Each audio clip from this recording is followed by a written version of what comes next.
Much indeed. Peter Hitchens. Thank you. Good evening. The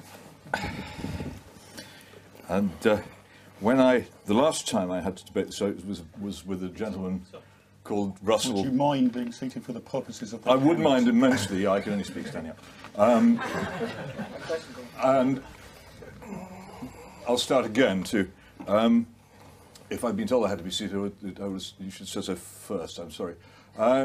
The last time I did this was a debate with a person called Russell Brand, an alleged comedian, whose ravings on the subject were beyond incoherent.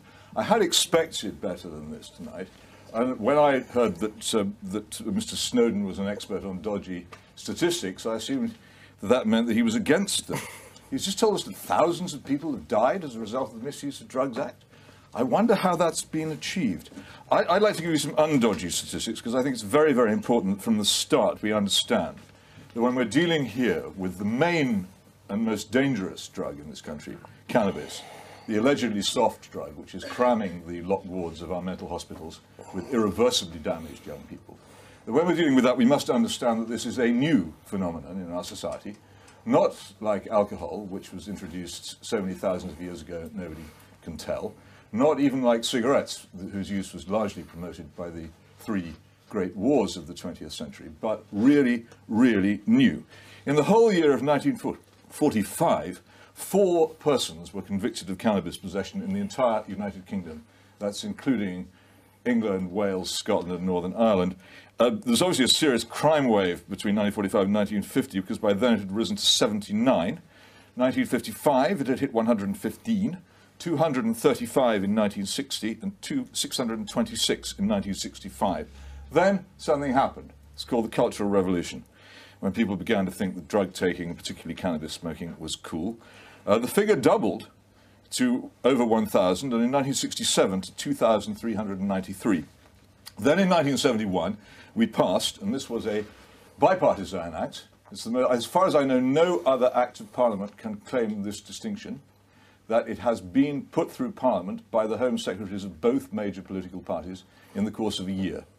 And it fell in 1970 because the 1970 election was then put through by the Conservative government, which had defeated the Labour Party in June of 1970, exactly the same form. So the Home Secretary who had tried to put it through under Labour was the Shadow Home Secretary, who had to more or less support it when the Conservatives put it through, one James Callaghan. When this law went through, the laws against cannabis possession were effectively reduced to very nearly nothing, and this was formalised by the Lord Chancellor, that well-known radical revolutionary Lord Hailsham, who told the Magistrates Association in October 1973 to stop sending anyone to prison for cannabis possession, an instruction they have since very diligently obeyed. Now remember, 1945, 4 convictions. Okay, 2009, in England and Wales alone, I have no figures for the rest of the United Kingdom, 163,000 cannabis arrests in this country. Now, 19,137 of those were dealt with through cautions, which expire after 3 months and need not normally be declared to employers.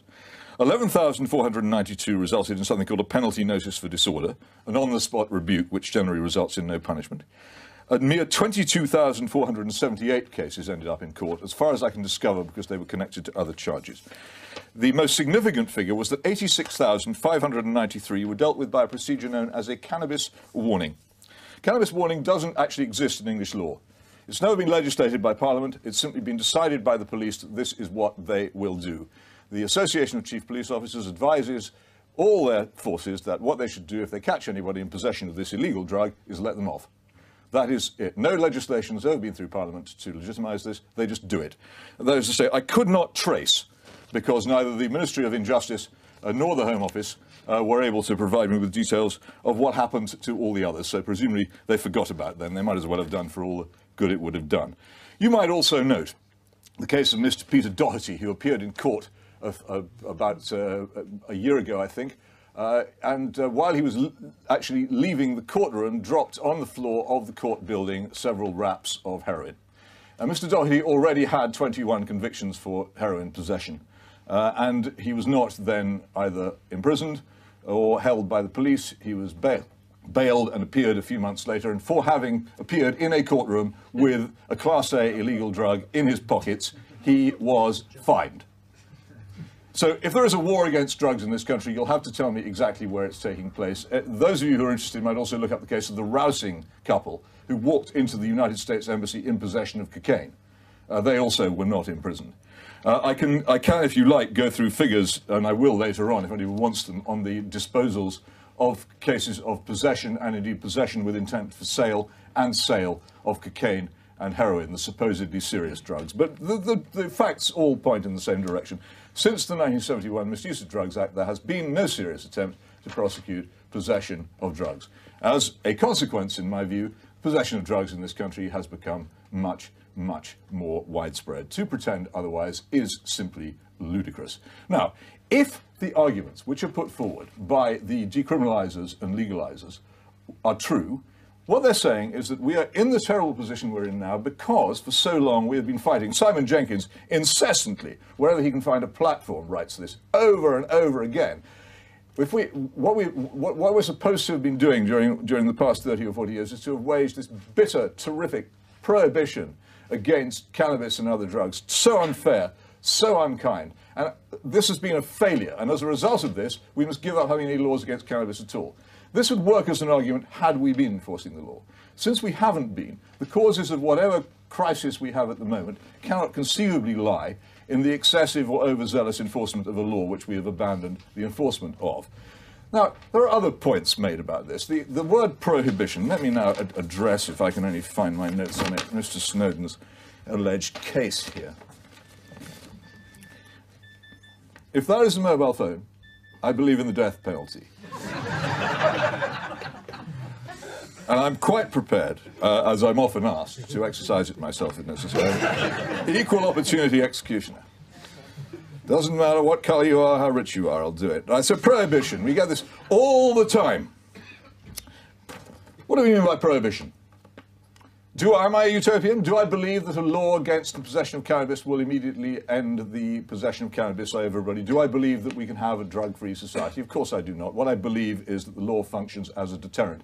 Most crucially, it functions as a deterrent in the lives of the young, who are under enormous peer pressure and pressure from that vast advertising organisation known as the rock music industry to supposedly experiment with drugs.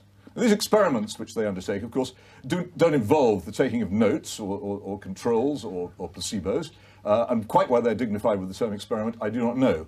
But what I do know is that an increasing number of them end in tragedy. And those of you who doubt this should read the tremendously moving book recently published by Patrick Cockburn and his son Henry, Henry's Demons, which is an account of what happened to somebody who I know and have known for many years was one of the most brilliant boys I've ever come across, and who is now, I'm afraid, in a terrible state on heavy antipsychotic medication and will be, I think, for the rest of his life, transformed. His life in many ways a ruin, only not so because of the enormous love and devotion which his parents have given towards looking after him, but disastrously interrupted because he believed the stupid lie that cannabis is a soft drug. What do we mean soft drug? When we say soft drink, do we mean a drink with not much alcohol in it? No, we mean a drink with no alcohol in it.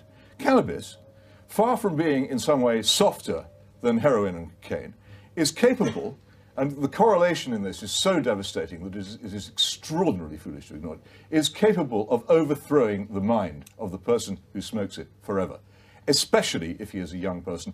Anything, it seems to me, anything which deters people 12, 13, 14, the kind of people who are now increasingly smoking cannabis in our lawless society, anything which deters them from risking their sanity seems to me to be worth a try.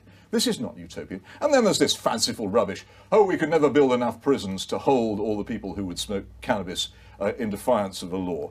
Well, what drivel this is. I mean, in a sense, ladies and gentlemen, all crime is caused by law. Burglary wouldn't be a crime if it weren't illegal.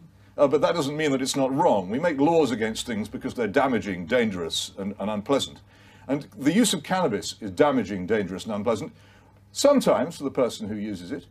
In many, many cases, and let's just get over John Stuart Mill before we go any further, in many, many cases, it's far more damaging for those who love that person have to look after him or her for the rest of his ruined life.